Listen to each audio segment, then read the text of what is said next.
Balak mo bang mag-travel at gusto mong isama ang inyong mga fur babies? Ano nga ba ang dapat yung dalhin para less stress at happy lang? Hi, Doc Rox here and I am a veterinarian, so pag-usapan natin yan.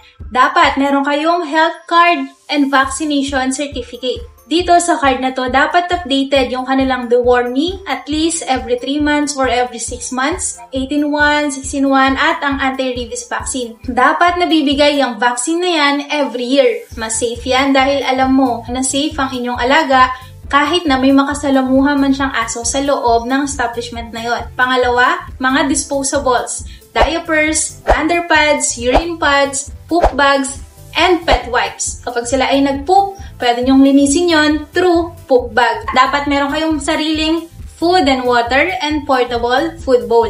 At huwag kayong magbibigay ng food na first time lang nila makakain dahil hindi natin sure kung meron silang allergies, baka magkaroon ng stomach upset, magkaroon ng gastrointestinal issues, vomiting, diarrhea, hindi nyo may enjoy ang inyong treat. Last, ang pinaka-importante pero underrated ay ang portable and rechargeable electric fan. Diyan ang heat stress. At kapag sila ay may makakapal na balahibo, obese, stress environment, tataas ang kanilang temperature. At lalong-lalo na mainit yung panahon, mataas ang chance na pwede silang magkaroon ng heat stress or even heat stroke. That's why dapat meron kayong as first aid, meron kayong mga rechargeable, portable electric fan.